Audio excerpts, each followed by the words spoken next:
I want to call the meeting to order. It's 5:33. Actually, that's not bad timing. So thank you everybody for making the effort to come and join us. LaShonda, are you going to do the roll call? I can. No, I don't know. It says city staff, so I wasn't sure which One of one staff will do it, Lupe do or Stephanie, but I'm happy to call names as long as someone is marking people down as present or absent. Yeah, All right. Do you want to do it, Lupe? Yeah, I can do it. Okay.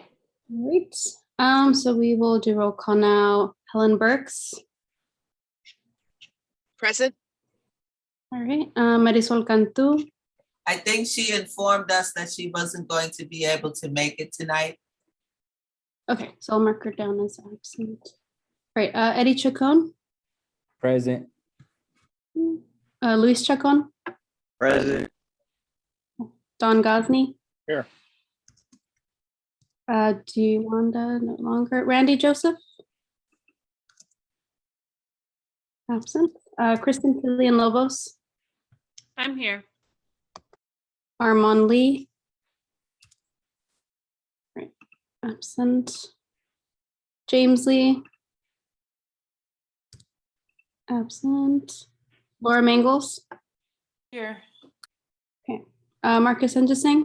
Here. Right. Joey Schlemmer. I believe he also communicated that he wouldn't be able to make it. Okay. Cool. I think in special meetings, the absences won't count towards anything. So. No, they don't. I just thought it would be important to let people know, the folks who said they couldn't make it. Thank you, Chair Small. All right. Deborah Small.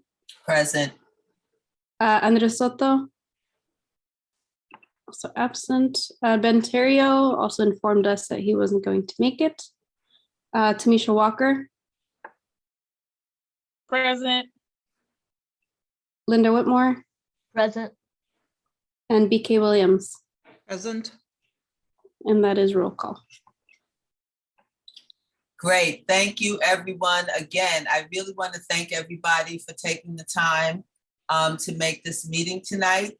If you looked at the agenda, we don't have a huge agenda. The main purpose of the meeting was to really do three things.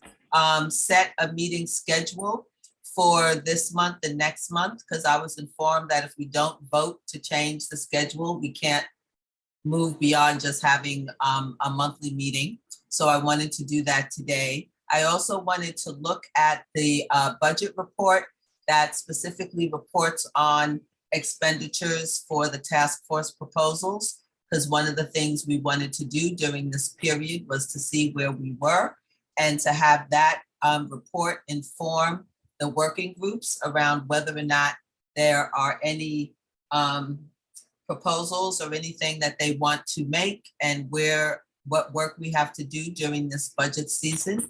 And then finally, to go over where we stand with our working groups. We discussed at the last meeting that they are still in existence, but that we might want to reconfigure them and to also look at the membership of each of those working groups. So that's the main areas of agenda items for today. So can we, if there's any discussion before we adopt the agenda, this would be the time. If not, I'll entertain a motion to adopt it.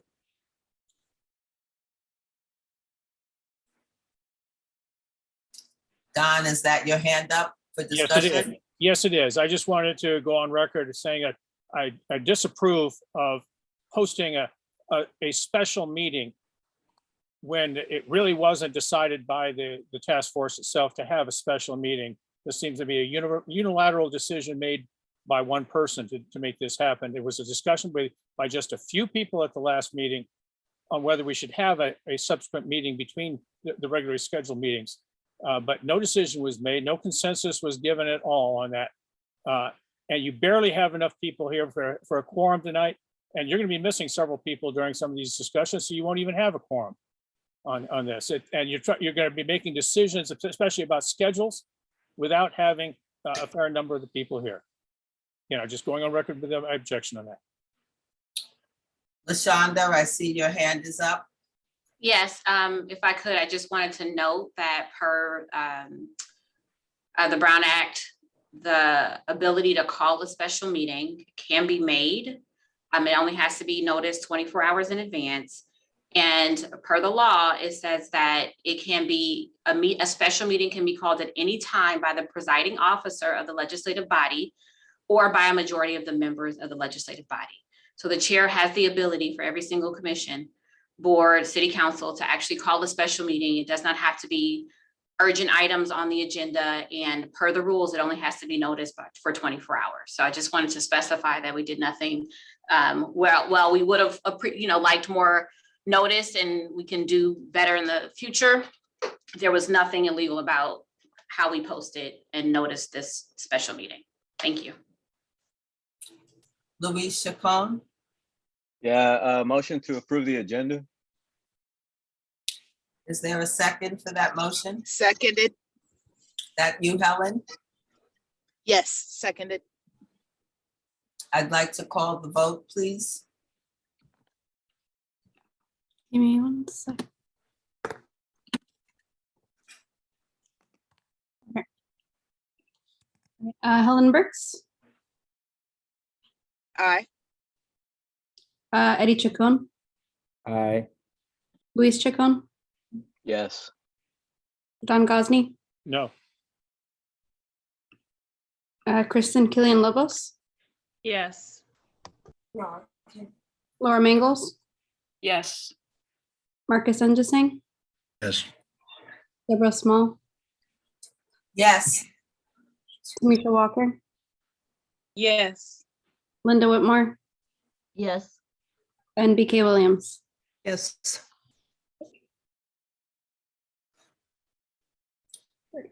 One, two, I three. believe it's up to, oh, I'm sorry, do you need to report on the vote? Yeah, it failed due to 10 ayes and 1 no, and 1, 2, 3. I'm sorry, we only need a majority of the quorum to vote in favor. It doesn't have to be unanimous, Guadalupe. We have a quorum. It does not take a unanimous vote to adopt any motion. It's a majority of the people who are present. As long as we have quorum, it's a majority vote that makes the decision. I will defer to LaShawn on that. I apologize. Can you repeat the question? I'm so sorry. She said that the vote failed because one person said no. Oh. And I'm like, it's a majority of the quorum. It's not a unanimous vote to pass So- any motion. Yeah, so I figured this was gonna come up, so I actually just ran to the city clerk. And actually, based on my understanding and just talking to the city clerk, there is no need to vote on the agenda, right? The agenda is set. If there was not a change to the agenda, there was no need to actually vote on it. So I don't know that this, But I want to resolve this issue in general because we have a number of action items on the agenda. And so we Okay. need to resolve the item of whether or not it is a majority of those who are present in I a understand. meeting where we have a quorum that's necessary to pass an action item. Because Okay. if it takes 1 no vote to fail anything we try to do, then what's the point of having a meeting?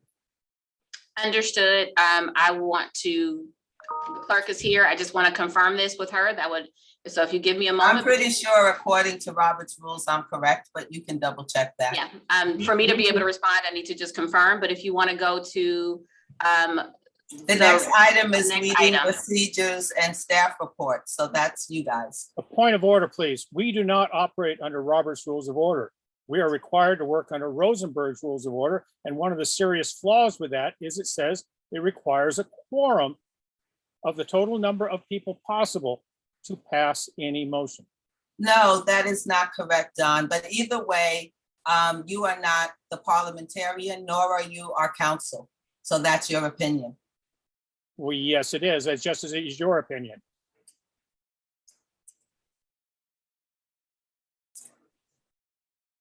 Our next item is meeting procedures and staff reports. I know that LaShonda is off checking something. Is there anyone else? Guadalupe, could you or Stephanie go through the meeting procedures, please? I can go ahead and read them. I have them here. Thank you. Okay, so item D, meeting procedures. I will now read an announcement to the public. Anyone may make an oral comment, even if a written comment has previously been submitted. However, each speaker may only raise their hand once to make one oral public comment per agenda item. We will hold public forum very shortly after item, item F, liaison reports.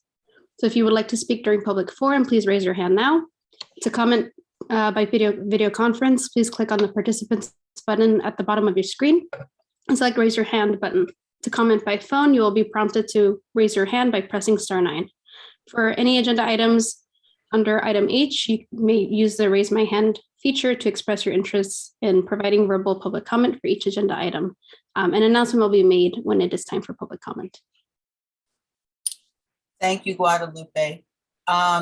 Our next item is staff reports. I want to see if LaShonda or anyone else is ready, or should we go directly to public comments? I do believe LaShonda may have some she might have some staff reports, so I think we might wait on her. Okay.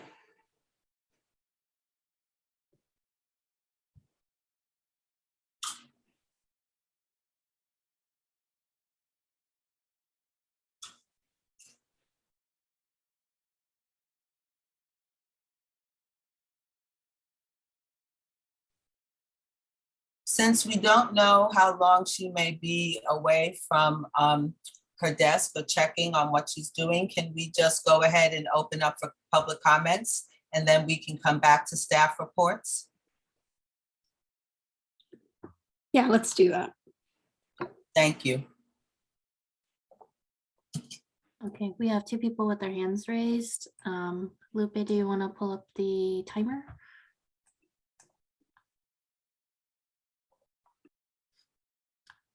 Okay, so our first speaker will be Gail McLaughlin. Gail, you have 2 minutes to speak and you can start now. Okay, can you all hear me? Yes. Okay, great. This is Councilmember Gail McLaughlin, and I'm pleased to be here today. I just want to inform you all about an event coming up on April 30th, and the city will be sending out a press release about 10 days before. But for now, I wanted to let you know because it dovetails with the work you have done with unhoused proposals and such. So what it is the historic Iron Triangle neighborhood is going to get some much needed love.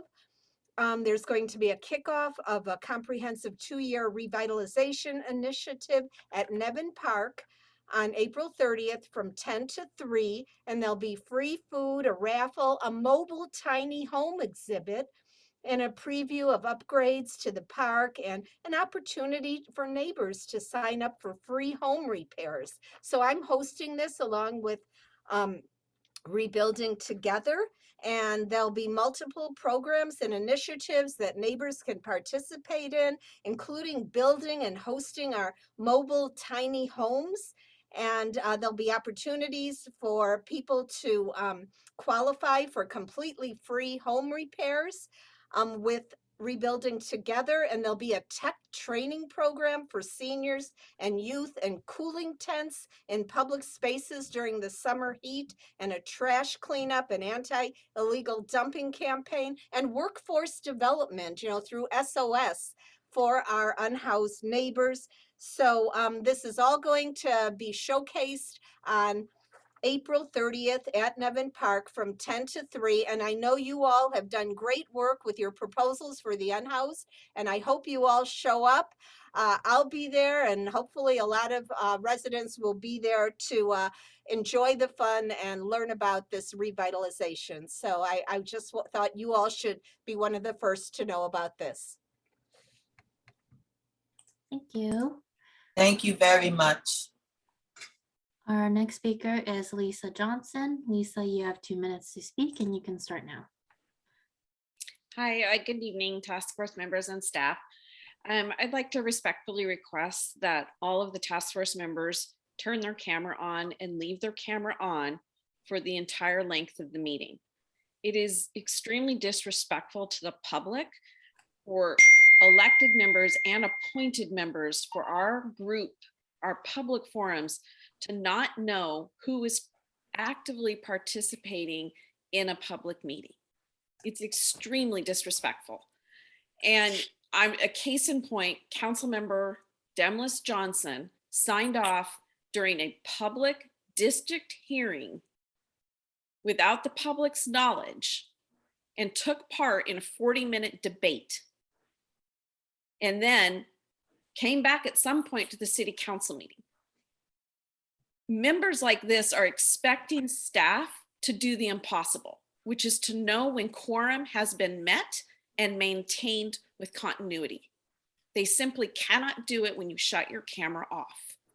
We don't know where you are, who you're talking to, and it's just not right. It's in violation of the Brown Act. And many members of the public are fed up with it. We want you to be transparent, and there needs to be some accountability. So I am asking you to please turn your cameras on, because right now, before I started speaking, there was only 6 task force members who had their camera on. That does not meet quorum, in my opinion, because I don't know what the other task force members are doing. So please, please keep your cameras on and respect the public. Thank you. Thank you. And that was the last speaker. Okay, so are we ready for staff reports? Hi, good evening. Tonight I do not have a staff report. My recommendation, because we are still trying to finalize and get confirmation on the voting piece, but you can go to either agenda item 1, but if you want to engage in that discussion before an action, a motion is taken, and by that time we should have an answer about quorum, full quorum needing to vote in affirmative, or if it's a majority of the quorum. So, but we do not have a staff report for tonight. So the next item then is to discuss the mid-year budget report on the task force expenditures. Have people had a chance to review that? Can you just by a show of hand, yes or no? It was circulated with the agenda, and pages 16 through 18 include the information regarding the amount of money from what was allocated last year that's been spent to date implementing the programs, what's currently encumbered, and what remains. I will push back having that conversation and move to the meeting schedule and give people a chance to look at that so that we can come back to that. So let's actually talk about our meeting schedule, because I want to make sure that we're clear about that before we move forward. My understanding from our meeting at the end of March was that there was a desire by the majority of the task force that we have more than one task force meeting during the months of April and May, so that if there were any items or proposals that required budgetary consideration, we would have time to look at that, address that, and present it to city staff and council in a timely manner. So I guess that's the issue. Is that still the consensus of the group? And if so, then we should discuss setting those dates today.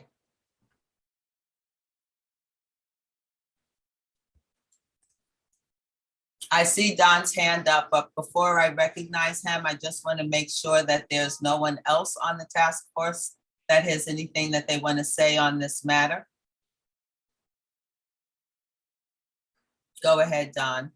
I'm sorry, was there something wrong with me putting my hand up first? No, it's just that I don't, we are a member, there are 11 people here. I don't want to have any one person dominating the conversation. So I just want to make sure that if there is anyone else who has something to say that they feel they have the opportunity, please go ahead. Sorry, I am offended by that. It's definitely. I'm sorry that you're offended. I gave you my explanation. If that's not sufficient, I apologize to you. Please go ahead and make your comment. It's not sufficient, and please don't interrupt me in the future. Let me finish my sentences before you decide to speak, please.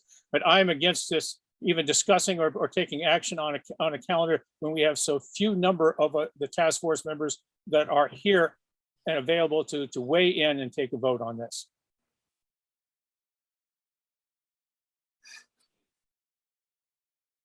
heard. Again, I'm trying to determine whether or not it is still the consensus of the group that they want to have an additional meeting. We are right now scheduled to meet at the end of the month on the 4th Wednesday of this month and the 4th Wednesday of May. This conversation is whether or not we want to add an additional meeting. My proposal was that if people wanted to do that, that we would go back to the previous schedule that we had, which was meeting on the 2nd and 4th Tuesday of the month. If you all recall, most of last year, we met twice a month on the 2nd and 4th Wednesday of the month. And it was only after the implementation committee was set up that city staff asked us to go to having monthly meetings to accommodate meeting with the implementation team. Again, I'm not attached either way, but requests were made to me by other task force members for additional meetings. I was told that I could not schedule those meetings unless we voted on it as a task force. So that's why this is an agenda item. I'm going to recognize Laura Mangles and then Helen. Thank you, Chair Small. I'd like to respond to your question as to whether or not we still want to have these additional meetings. And personally, yes, I would like to have those meetings. I feel like we have a lot of urgent work to do and I'm eager to do it. So those are my 2 cents. Thank you. Thank you. Go ahead, Helen. Yes, I also would like to have additional meetings. Quite frankly, I feel that it's irresponsible for us not to, with the tasks that we've been handed in order to effectively evaluate things that we've already put forward. If they're not happening, or if we're not being judicial with funds that were allocated for this, that feels like not being responsive to the needs of the public or to the task in front of us. I just want to be clear that I put this item on the agenda because task force members asked me to. It was not a unilateral decision on my part, either to call a special meeting or to ask for us to have additional meetings. I did it in response to task force members' request. And I was told that I could not just schedule another regular meeting because we didn't vote on having a regular meeting, that the only way that we could meet separate from a regular meeting was to have a special meeting. So that is why I called the special meeting. Otherwise, we would have had to wait until April 26th. And the purpose of having this agenda item is so that if we want to meet again twice in May, that we can schedule that, vote on it and schedule it today so that there won't be any question about whether or not those are legitimate meetings. I see your hand, Louise. Yeah, I don't want to belabor the point, but I'm in agreement with the last 2 folks. I think, especially given the status of the implementation meetings, I think I would say it's our responsibility to meet as often as is realistic. So are people open to the suggestion that we resume the schedule of meeting twice a month on the 2nd and 4th Wednesday of the month? And if so, I will entertain a motion to that effect after I recognize Linda Whitmore. I do see your hand. Thank you. I don't think that we should be voting on this at this time. We're making a decision for people who can't be here today with a special meeting called 2 weeks in advance. And I think they should have a chance to be part of the vote to add another day to their calendar. For one, I've scheduled things to fill in because I didn't have these 2 meetings. So I'd have to go back and reschedule things. So I think we should wait on this. This is an important vote. We're not voting just for ourselves. We're voting for half of our membership who's not even here. And I think that we should give them a chance to vote on whether or not they can add another meeting to their schedule. I don't think that we are going against what we decide to do. We've added a year to our calendar, which we only planned on spending 1 year on this. Now we're adding years to our calendar. So I think we are living up to our commitment to this city and to the people of this city. But I think we should not take for granted that we can make a decision on other people's schedules. I think that's wrong of us to do that.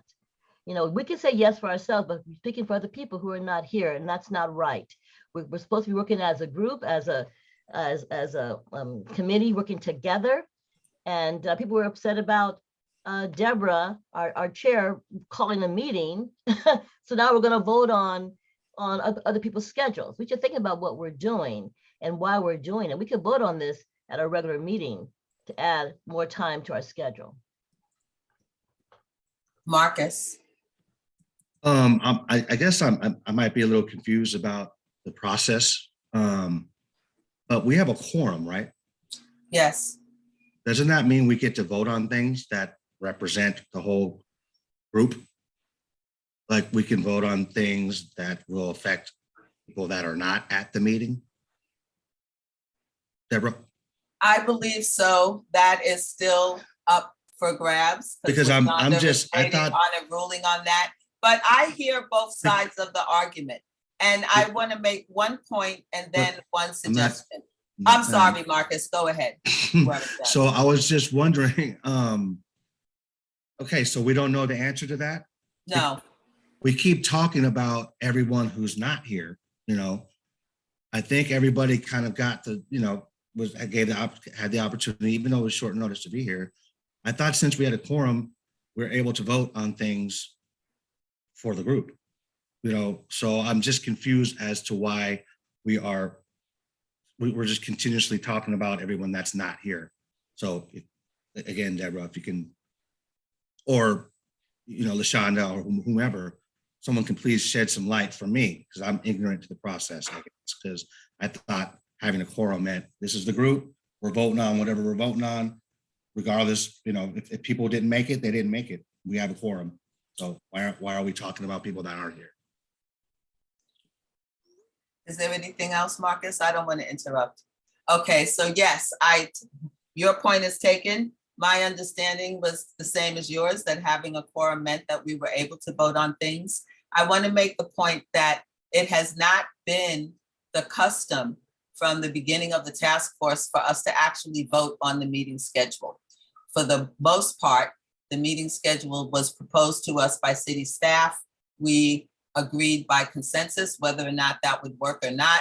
If people had conflicts, we discussed it and tried to arrive at something that worked for everyone. Nonetheless, given the fact that we are working under a somewhat different set of rules, including the rules around attendance for the task force, I'm sensitive to that with respect to establishing a new meeting. So my suggestion would be that we put this particular item about the schedule on the agenda for our regular meeting at the end of the month, which everyone is aware of because that's our normal time, and that we would then vote on whether or not we were going to have additional meeting in the month of May and or June at that time.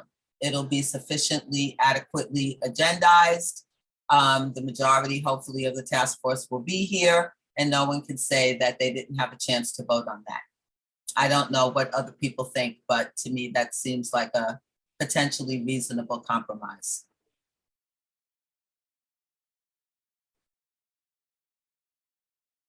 Is that all those thumbs up for yes, that you agree? I had my hand up again. Okay, because either way, this wouldn't affect the meeting until the first Linda one waved me in off? May. Linda, did you wave me off? No. Is your hand Okay. still up, Marcus? Yes, it is. Okay, I just want to make one point and then you can go ahead with your point, which is this. Whether we vote today or on April 26th, the first meeting that it would affect would be in May, because we're already scheduled to meet on April 26th. So if we do the vote, then we can vote on when we're going to meet in May, in addition, if we are, and if we're going to do the same in June. Go ahead, Marcus. I was just gonna kind of, I agree with the schedule change thing. It's just, I'm still, you know, hopefully someone, maybe city staff or someone could, you know, because it's not just, we're not just voting on whether we're gonna have more meetings. You know, there's other votes that we're having. So I want to know, like, is this quorum even matter or does it not? Because, you know, again, I don't want to belabor the fact that, not everyone's not here, so we can't vote on whether people are able to meet more often. Fine. But there's other things we're going to be voting on. So we keep talking about people that aren't here. Does it matter that we have a quorum or not? And I guess I would like to address that to LaShonda. Chair, am I able to? Please go ahead. Yes, so thank you all for your patience. And we had to talk to a few people to help us answer that question, because this actually has not come up. And we looked at Rosenberg's rules, we looked at the handbook. Based on the information I've received, that if there's a quorum, that is the majority of the quorum that is able to take action at a meeting. So that means if we have a quorum of 11, that 6 members are able to vote to affirm a motion. All right, good to know. With that, however, I just have to let you all know that you have now lost your quorum, because one of your members left. We only had 11, you lost. And I think she shared with us early, Linda Whitmore said that she had to leave for a few minutes. You are able to adjourn your meeting, or not adjourn, but go on break while you wait for her to return, and then you can come back and continue your discussion. So, but I had to let you all know that. Thank you, LaShonda. I believe she said that she would only be away for like 10 minutes. That is correct, is what I understood. My request would be that folks not leave. But if you wanna,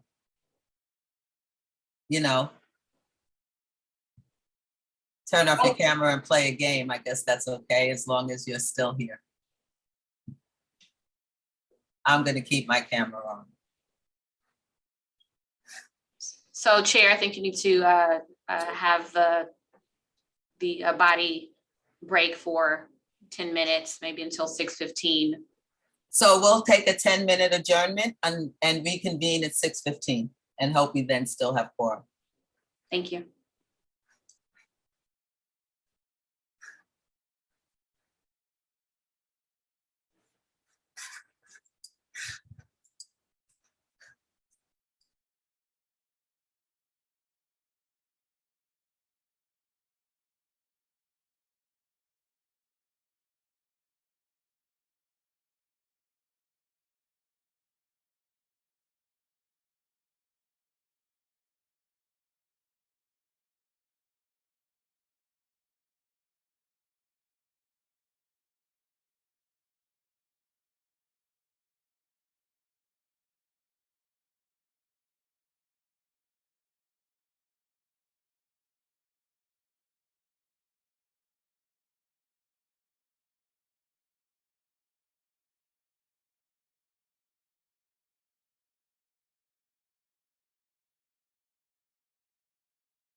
Yeah. I don't know. Okay. I don't see, so call me. Miss Whitmore. Oh, you're on the phone. Linda and Donna are on the phone together. You could tell. Miss Whitmore, are you back? Yeah, well, the other meeting hasn't started, so I came back and waiting for a phone call. When they call, I have to go and give a report and then come back on, but it hasn't started, so I'm back here. Sorry. Deborah, you are muted. Because Linda, when you leave, we lose quorum. And so, which means we had to adjourn. Yeah. I gotta give that report, but then no worries. Just let us know how long you think you'll be gone. So we'll adjourn and wait for you to come back. Oh God, people waiting for me. Okay. No worries. Thanks for coming back so quickly. You're not adjourning, you're just recessing. Is that, Don, did you have a comment now? I saw your hand is up. Well, when we restart the meeting, I have a comment, but you're not adjourning the meeting, you're recessing the meeting. That is correct. You're adjourning the Recessing. meeting, it's over. That is correct. We need to say that we're recessing. The meeting was in recess and now we are back. But I thought you said we were recessing till 6:15, which that's what you announced to the public and the other people. I was just following the language of city staff, but let's go ahead. Oh, so, well, we did say that we were recessing until 6:15, even though Linda is back sooner. But we have quorum, everyone is here. I don't see any reason why we can't go forward. Even though you told the public that we wouldn't start until 6:15? I don't have the answer to that question legally or not. I honestly don't. I don't know. That is. Again, we are going to lose one of our members soon. I would like for us to continue. Luis, I see you had your hand up also. As much as I want to get started, I would also want to make sure that everybody's back. I know some folks maybe took a restroom break, and I don't know who's here actually here. Why don't we do another roll call? It's 6:10 now. Yes, and if people are also able to turn on cameras, that's an easy way for us to know if you're back also.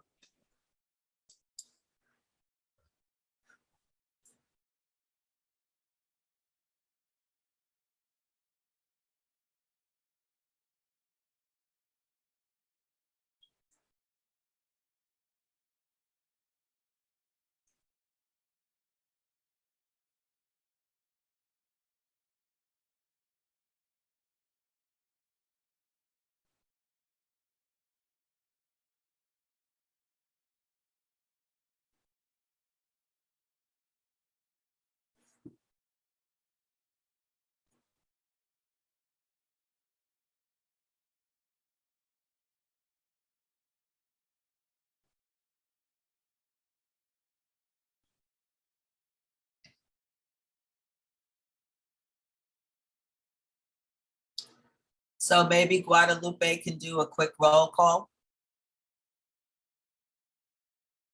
Yeah, I can go ahead and do that. All right, Helen Burks. Here. Eddie Chacon. Right. Hello. Yes. Here. Oh, Luis Chacon. Here. Don Gosney. Here. Kristen Killian Lobos. Here. Laura Mangles. Here. Marcus Engesing. Okay, so he's not back yet. Marcus. Okay. Deborah Small. Present. Tamisha Walker. Present. Linda Whitmore. Present. And BK Williams. Present. So it looks like we might just be waiting for Marcus to come back.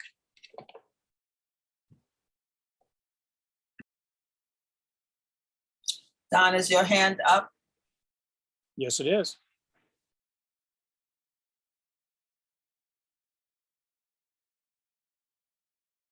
It's been up since before you went on recess.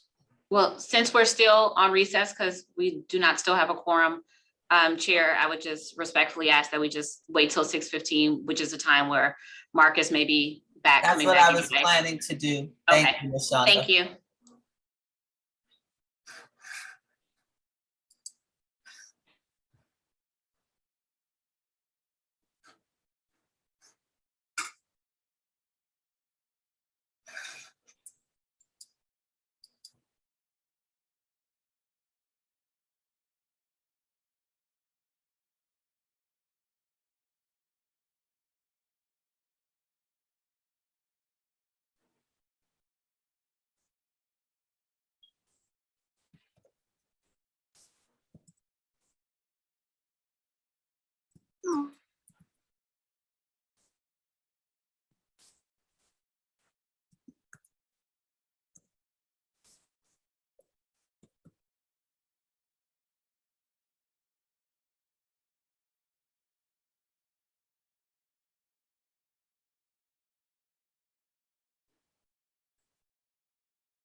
Good to see you, Marcus. Is that already 10 minutes? Yes, we were just waiting for you. My bad. No worries, you're on time. It's perfect. Sorry. Okay, recess is now officially over. Don, I see your hand is up. Thank you. Earlier when we were discussing Rosenberg's rules and what constitutes a legitimate vote, I posted the text directly from Rosenberg's rules. And it still says that it takes a 50% plus one of the body, and the body is 21 for any vote to count. And gives examples of other bodies where this also applies. And we've also had the city attorney report at a previous meeting that this is exactly what is required for a legitimate vote. So this is not something that's just come up new on there. Thank you. Okay, next agenda item is to discuss the presentation schedule to City Council.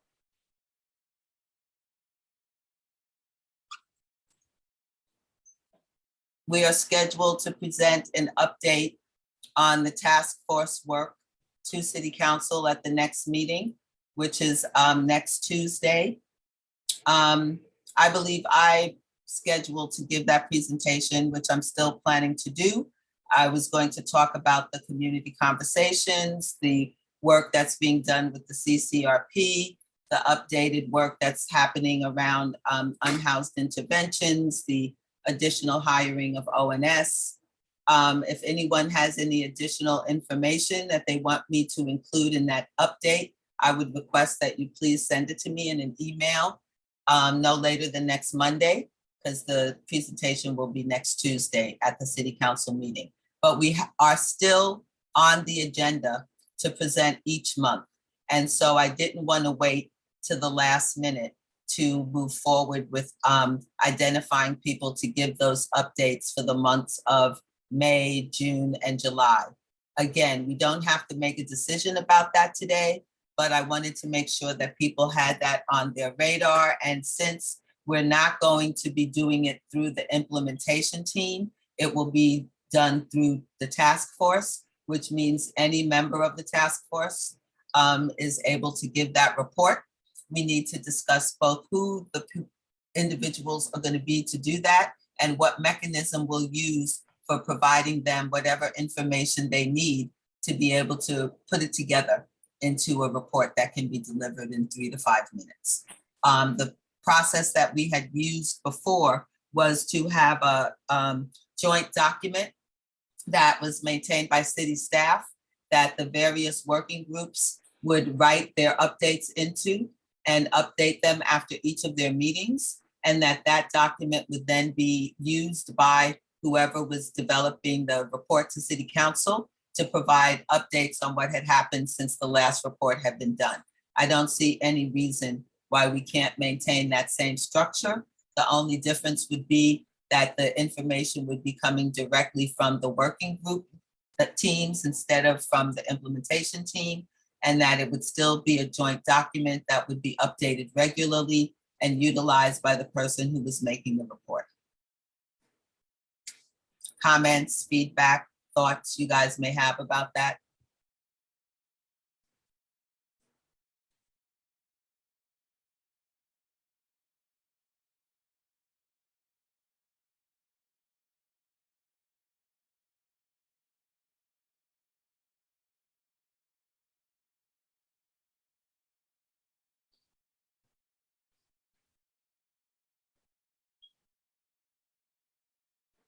Yes, Luis. I know we've been giving these report backs for a few months now. I'm wondering if we've offered space for council members to follow up with questions. I know we're limited to about 5 minutes, but I'm also wondering if we could invite them to send us any questions they might have. I feel like they have a lot of thoughts on some of the work that we're trying to do, but I don't know if those questions or comments are often enough directed directly at the task force. We don't have a lot of council members that actually come to the task force meetings. So I'm wondering if just at the next presentation, and even from here on out, we can just invite them to come and to ask any questions via email, and hopefully that gives us something that we can discuss at task force meetings. I think that's a great suggestion, Luis. I do want to note that both Council Member McLaughlin and Jimenez were at the community conversations that took place last week, dealing with the community crisis response team. And there was a good turnout for that and a really good conversation. But I do know that at the city council meetings, questions are asked about the report, but your point is well taken. I will definitely, when I deliver the report, invite them both to attend. And if something comes up to them that they think about in between the council meetings, to please, send that to us so that we can engage with them about it and make sure that we're fulfilling on the charge that we were given by them. So definitely, thank you. And unless there's additional discussion about that, it's a good segue into talking about the working groups, which is, to me, the most important thing that we need to accomplish tonight, is to really look at where we are with that. We started that conversation at the last meeting in March. Oh, I'm sorry, Guadalupe, I see your hand is up. I don't know if we missed a few opportunities to do public comment from the previous items. Oh, I'm sorry. I apologize. You are correct.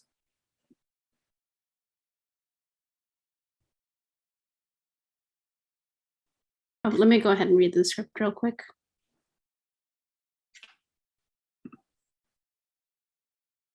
Right, if you would like to make a comment by video conference, please click on the participants button at the bottom of your screen and select the raise your hand button.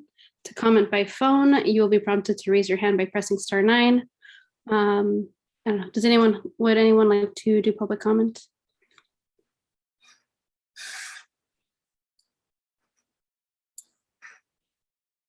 It doesn't look like we have any speakers.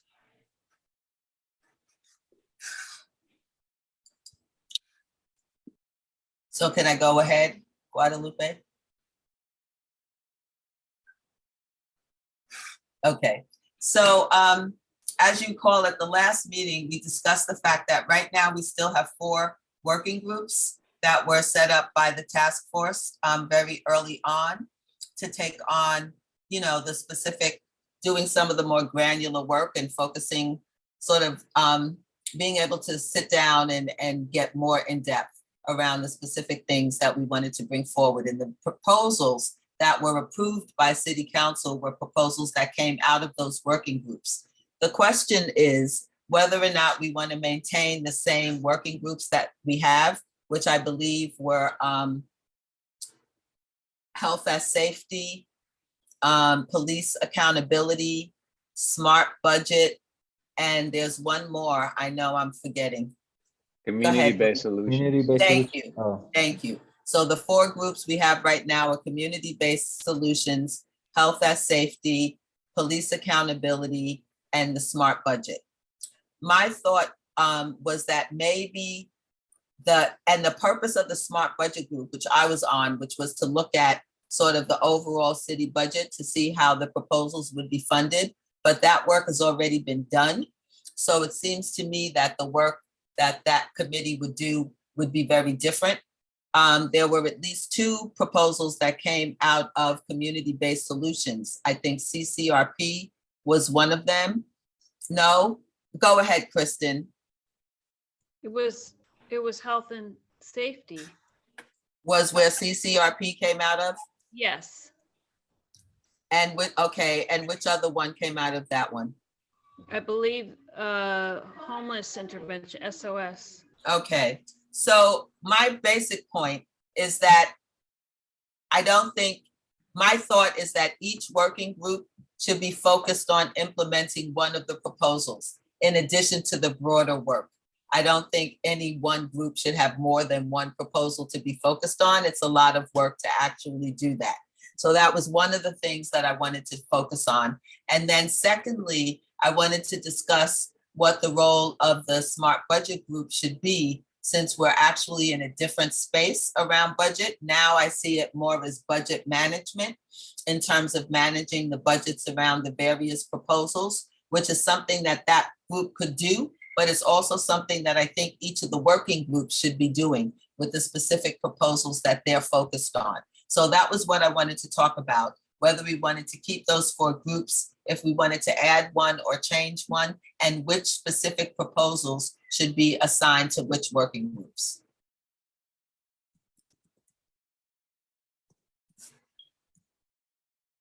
Now, I wanted to add that Kristen has volunteered to be the task force point person for the CCRP program.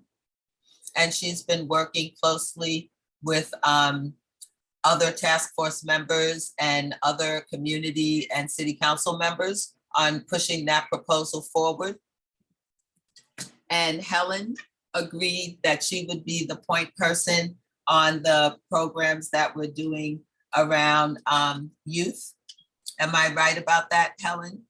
And she's been working very closely with Luis and other folks who have been focused on those issues and working with YouthWorks. Randy, I'm sorry he's not here tonight, but he had volunteered to be the task force point person on the programs dealing with unhoused interventions. And Armand agreed to be the point person for ONS, along with Marcus, I believe. So that's where we stand right now. But again, the point of having working groups is that we don't want those people who've agreed to be the point person to be solely responsible for the work. They need a team of people to support them and to work with them. And so the idea is to have the task force populating those groups to work with those folks on making sure those proposals are fully implemented.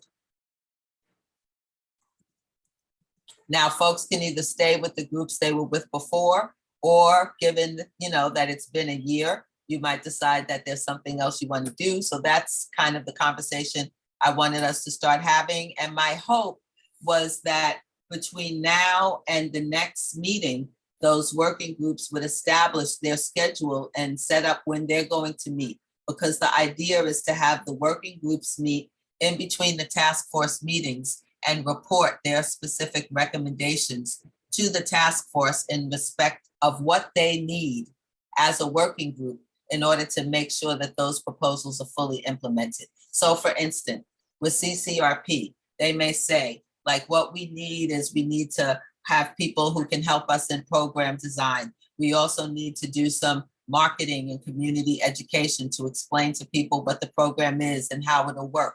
We need some folks to work with us to go out to some of the various mental health programs throughout the area to let them know about the development of this program and see how we can work together. Those kinds of things. So the working groups will be looking granularly at where things stand, what needs to happen, and then come back to the task force to say what they need as a group to move forward. Helen, please go ahead. Thank you. I think that having the different proposals split up against different working groups makes a lot of sense.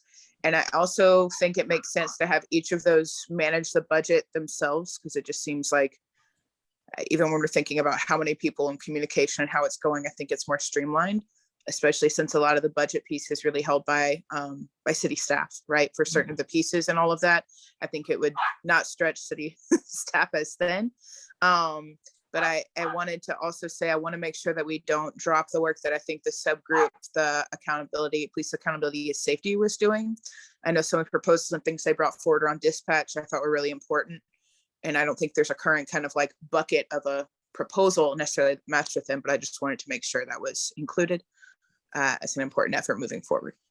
So thank you for that, Helen. I actually had requested that LaShonda ask Acting Chief Torona to come and give a report to the task force so that we can ask him specifically about the implementation of those recommendations that had already been accepted by both city council and RPD around dispatch and around data collection. And there was also some stuff around searches and consents. So hopefully he'll be able to come to the meeting on the 26th and we can get a status report on those things as well as an update from RPD in general, because they haven't given us a report in a while.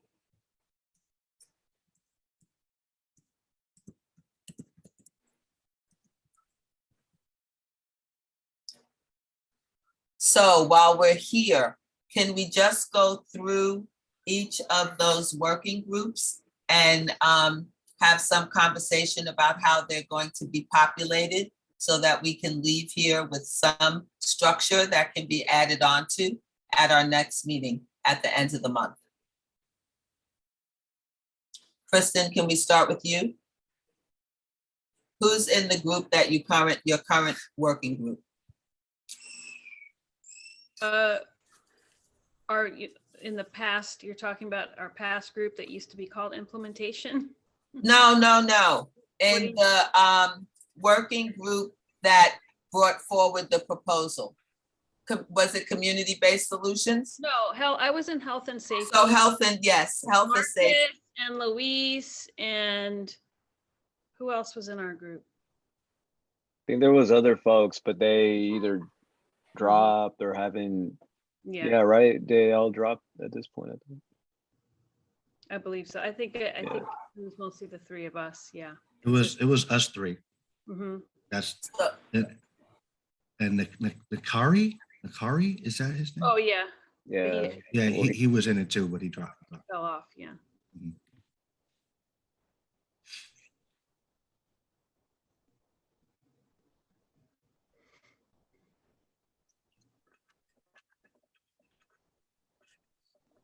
Okay, now as I have it, the 4 working groups were community-based solutions, health and safety, police accountability, and smart budget and finance. Now, first off, do we still want to have a smart budget and finance group, or do you want the budget issues to be incorporated into each of the various working groups? When I spoke to Marisol about this a few weeks ago, she had suggested that group could actually work as an advisory group to the other working groups around what items they needed to look at with respect to budget, what kinds of RFPs and contracts they needed to review, but I'm not sure that we need a separate working group to do that. And it may be that we want to do something like we don't actually have a working group that's specifically looking at youth related issues at all. And so maybe that would be the 4th working group. Ellen, is your hand still up? Okay, Yes. Go ahead. I actually wanted to propose that perhaps we have a youth focus group that includes both ONS and YouthWorks. I know ONS's scope is bigger than only serving youth, but my thought process is that both of those efforts were pre-existing efforts to the work of the task force. And so it's less of the other two is really something that has been started and like has a lot more teeth kind of needing to go forward.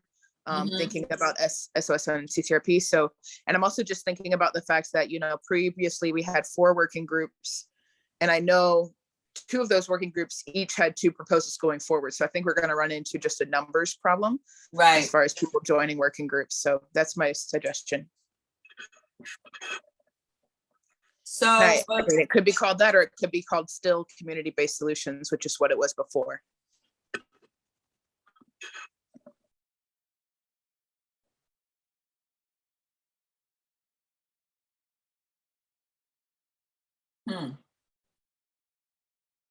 Okay, I was thinking of community investments in terms of the bucket that would hold YouthWorks and ONS, because for me, it's kind of like how are we investing in the community and in the future? in a way that addresses some of the root causes of issues that relate to public safety. But again, I'm not really attached to the name at this point. But again, let's just look at which working group will take on which thing. Like, it seems to me that health and safety would be the right place for CCRP. Kristen, does that make sense to you? Because CCRP is primarily about mental health. Yeah, that's where it's always been. That's where it needs to stay. Yeah. Okay, and then I'm thinking community-based solutions might be the right place for the unhoused interventions, because we're really looking to develop, you know, community-based solutions for that.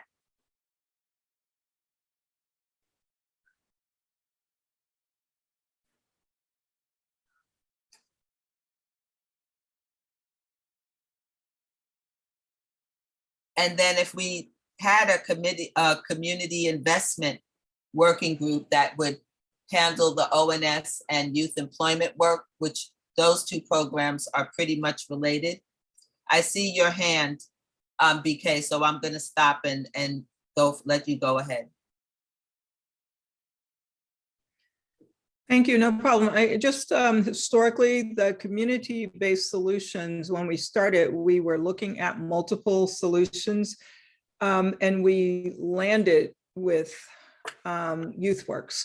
So we were looking at a broader scope. There was a broader scope involved. So, you know, I would say I guess I'm getting a mixed understanding with your community investment and community-based solutions. Also, I just want to make sure I understand this. So we're going to have the additional meetings, and then we're going to meet with, it looks like we're going to be meeting with our subgroups or some aspect of subgroups, right? Is that what we're looking at now? Yes, but the working group thing is ongoing. The additional meetings would only be for the months of April and or May during this specific period. And then we would go back to having meetings once a month. So this would actually be for the work that needs to happen in between the monthly meetings of the task force as a whole. Okay, thank you.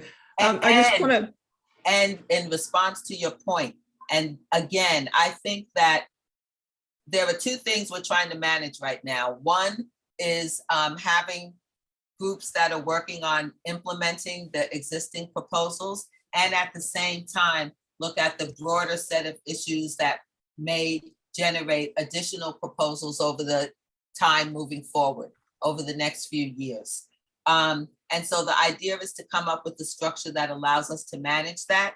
It's not going to be perfect, at least not now. So my proposal is that the working groups that we focus now, that we're going to think about their work for the next 6 to 9 months. And then at the end of that period, we're going to come back and relook again, because hopefully by then we'll be much further along with the implementation process, and the work of those groups will shift, if that makes sense. So I don't want people to see it as like a permanent thing. This is just for the next 6 to 9 months. Thank you.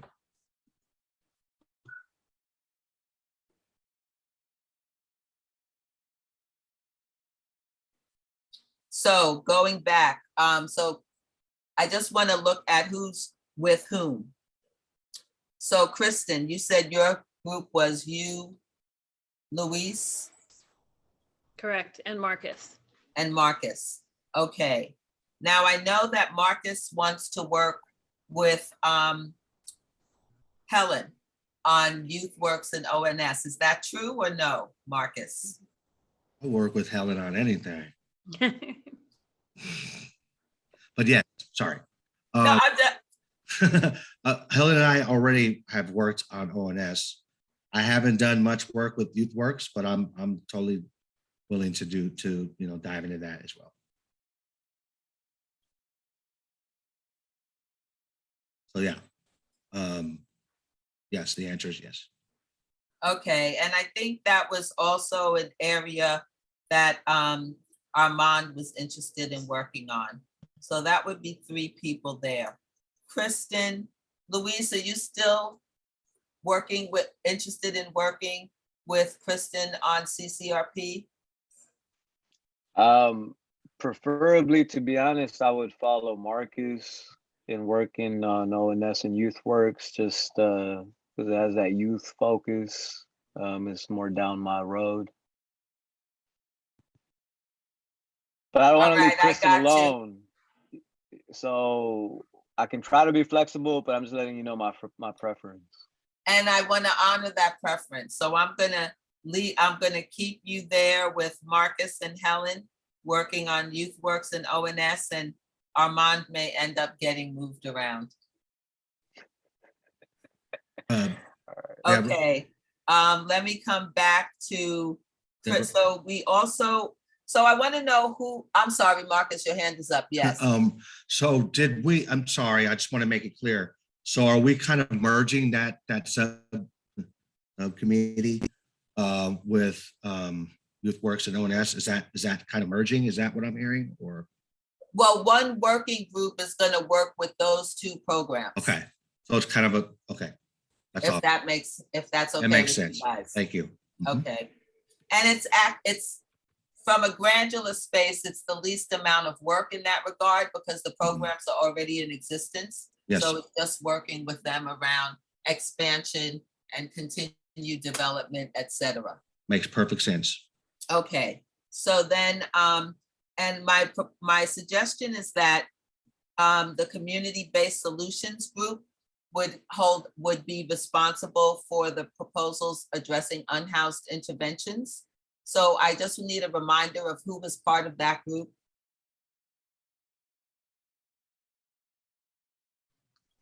So I know that was Eddie, Tamisha, BK, Randy, and then I was double dipping into that group as well. And I want to, am I forgetting anybody? Oh, that was 5. Armand? That's right. Yeah.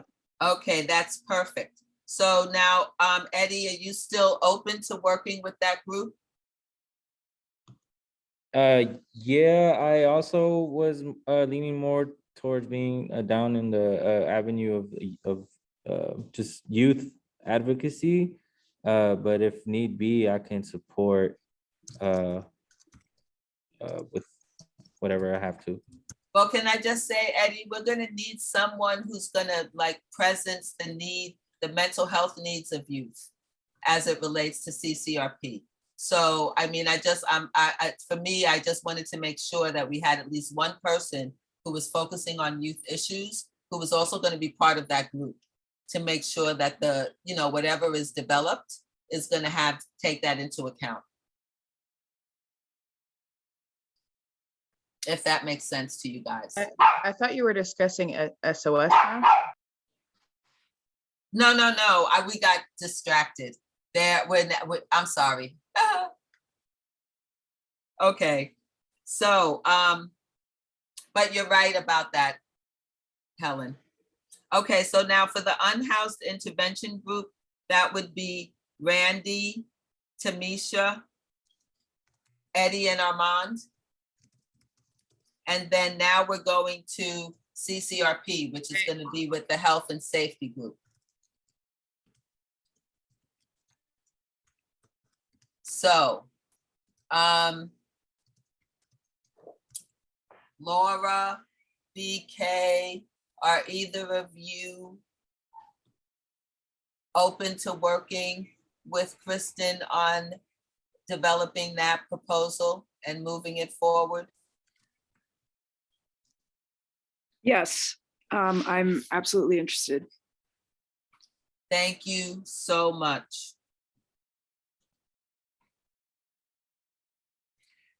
Yeah, and I mean, I'm happy to work where it's needed, but I really wanted to, I prefer to work with the youth works, but I can be open. Thank you very much. Laura, what about you? Yes, I'd be interested in being in that group.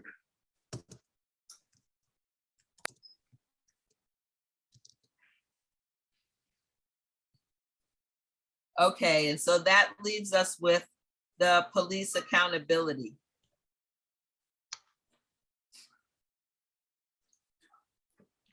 Which I had been on before. I can give you the names. Oh, good. Thank you, Linda. Okay, so myself, Randy, Ben, Joey, Laura, James, and then Tamisha. Helen joined us a little late, but we're having problems with our time. So that's part of why we haven't been meeting, because of we're still trying to work out daytime, nighttime, what day. So that's the group I gave you. Okay, so I got Ben Terrio, Joey Slemmer, you, Linda Whitmore. Who else did you say? Randy. Yes, and he's now going to be working with the unhoused interventions. Okay. So I'm going to put myself on that group. Did you get Laura? She just volunteered to work with Kristen on CCRP. Okay, you have James, and then we have James Tamisha Lee. and Helen. And Tamisha is now working with unhoused interventions. Okay. And Helen is working with Youth Works and ONS. So that leaves myself, Ben, Joey, and James. And me. And you, sorry, and you. And I'm not sure what group, and again, this is just as of today. There are additional task force members who aren't here. So when we meet at the end of the month, this is the list of where we stand now that will be presented, and then additional members will be able to populate themselves onto the working groups. And then my hope is that after the meeting on the 26th, the working groups will set up a time for their meeting. And we'll be able to move forward. Okay, I've been taking notes of this, which I'll share, Stephanie, with you guys, LaShonda, Guadalupe, to make sure that our notes are the same, but I'm assuming the meeting's also recorded, so the record will be there too, of what each person said, where they were going to be. Okay. That is correct, and we will work together to create a staff report so that it's reflected in the agenda item before it goes to the task force on April 27th. Right. I'm sorry, but I have to leave for my next meeting at 6:45, or yeah, I do have to go. I know. So we're about, I think we're going to lose our quorum. Chris, can you hold on 1 second, Linda? Just, I don't know if Kristen had something important she wanted to say. Mm-hmm.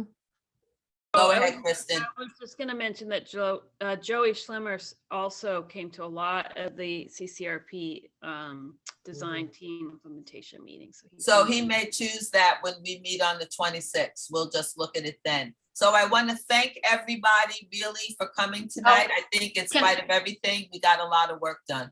I don't know if people are able to stay for 2 minutes. We have one public speaker that's had their hand raised for a long time. Okay. Is that at all possible for Linda? That's up to Linda. For 2 minutes? 2 minutes, yeah. Thank you. So we have one public speaker for this item. Lisa Johnson, staff, if you could allow her to speak, I would appreciate it. Sure. Lupe, you have the timer? Yes. It's up. Okay, Lisa, go ahead. You have 2 minutes to speak. Great, thank you. I just wanted to know if you guys could help clarify for the public. I know at the last CPRC meeting earlier this month that Bruce Sablé went over the rules for Brown Act compliance for all sub-working groups, because they were in the process of trying to set up some committees / working groups, and he strongly encouraged them due to that, if they did that, and one of the definitions he used, which I heard Chair Small say tonight, would be ongoing. Even if that's 6 to 9 months, it means ongoing. That would mean it would fall under the Brown Act, which would require staff to be present. So, and public invited and agendized. So I was wondering if you guys could please clarify for the public if all of these sub-working group meetings would follow those exact same procedures that he gave the CPRC. Thank you.